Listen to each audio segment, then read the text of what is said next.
鹽味、味噌、醬油、豚骨、魚介、家系、二郎系、青葉系、貝子系、創作系等等等等。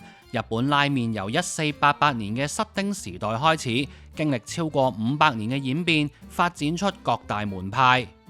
據統計，日本大約有18000間拉麵店，無數拉麵師傅為咗製作一碗完美嘅拉麵，窮畢生之力去研究湯底同麵條嘅秘方。無數饕客為咗揾出一碗同自己味蕾天生一對嘅拉麵，亦走遍大江南北，透過日日去排隊證明自己嘅決心。同樣係小麥粉、水再加鹼水，但選用唔同產地嘅小麥同配粉程式，再計埋加水率，然後仲要睇粗幼同埋唔同嘅形狀，例如係圓定係方。另外亦有直麵同曲麵嘅分別。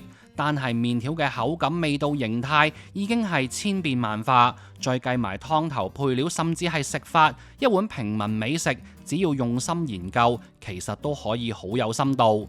疫情前我都食過好多間出名嘅拉麵店，包括米芝蓮1星嘅人氣店。今次去東京，我都揀咗幾間好多人排隊嘅拉麵店試試，其中一間可能係我目前為止最中意食嘅一間。特別鳴謝 Surfshark VPN 贊助呢條片。我哋上網潛在住好多唔同嘅風險，例如有機會俾壞人追蹤到我哋去過咩網站、睇過咩資訊，甚至喺邊度上網，亦有機會中電腦病毒。而 VPN 就可以降低以上情況嘅風險，上網就安全好多。我哋仲可以連線到唔同國家嘅 VPN server，例如睇 Netflix 或者 Disney Plus 就唔一定要揀香港嘅服務計劃。可以格價，睇下邊個地方嘅月費平啲，或者多啲節目啱自己睇。另一方面，如果我哋身處海外，亦可以連返去香港嘅 server。Surfshark VPN 只需要一個賬號就可以喺無限部裝置安裝同使用。有興趣嘅朋友，而家可以用畫面呢條連結，再加上 promo code 就會有15折，即係85% off。另外多送3個月免費使用，優惠期有限，大家可以參考下面 info box 嘅連結。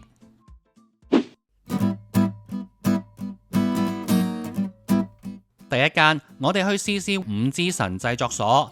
佢喺 Tabelog 連續6年入選東京拉麵百名店，分數達到3.78分。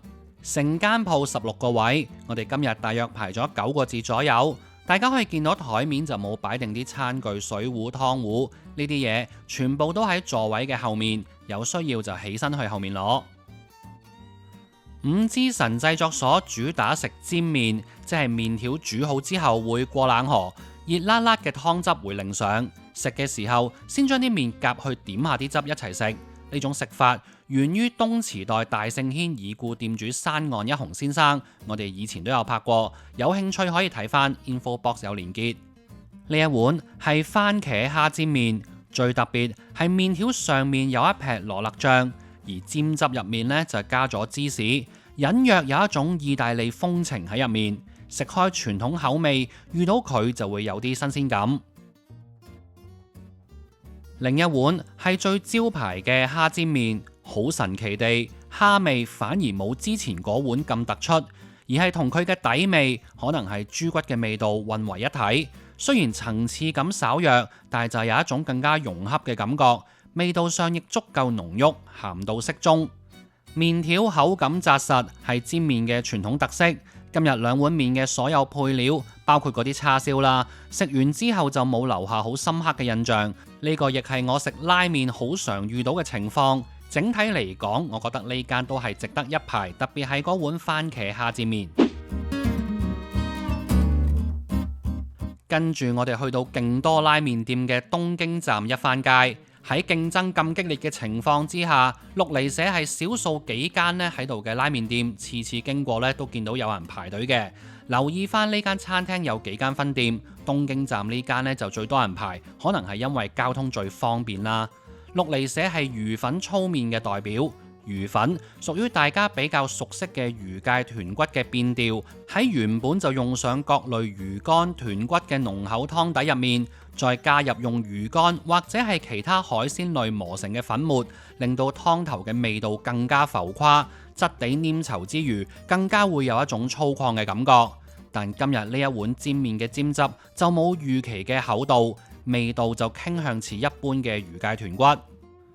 麵條方面就唔係自家製，聽講係用上一間非常出名嘅麵廠淺草開化樓嘅麵條。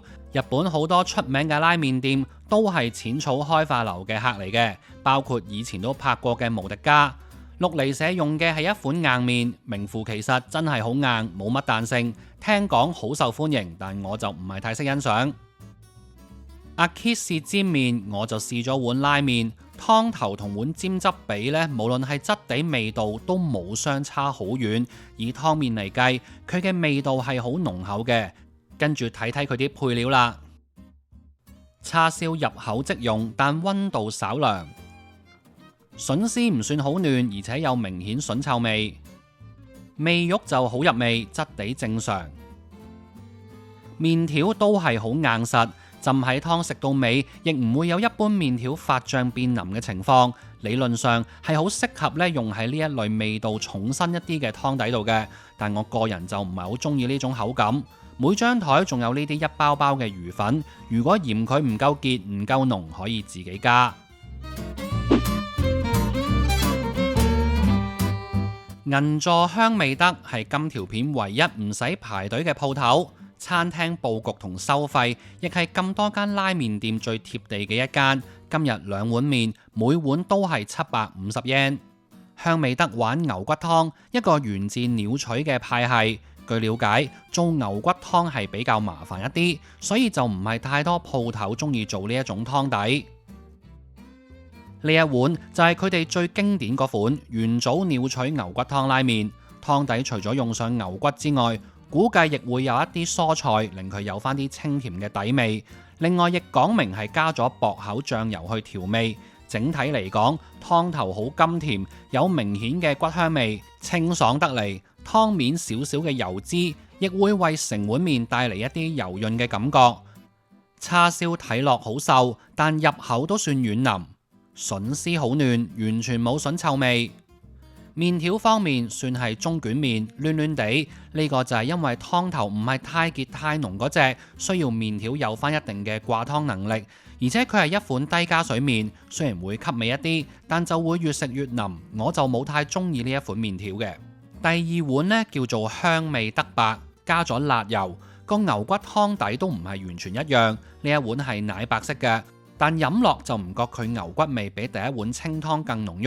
呢一間鋪頭又平又唔使排隊，未試過嘅不妨一試，了解一下鳥取嘅傳統口味。最後講講呢一間東京拉麵店嘅新貴，23年必比登嘅入鹿濤橋六本木店。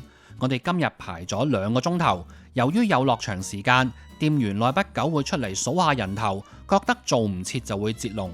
我哋排嘅時候都見到好多人特登過到嚟，但冇得食。入鹿嘅店主先後喺阿胡利、紙同麵屋一燈學藝，師出名門。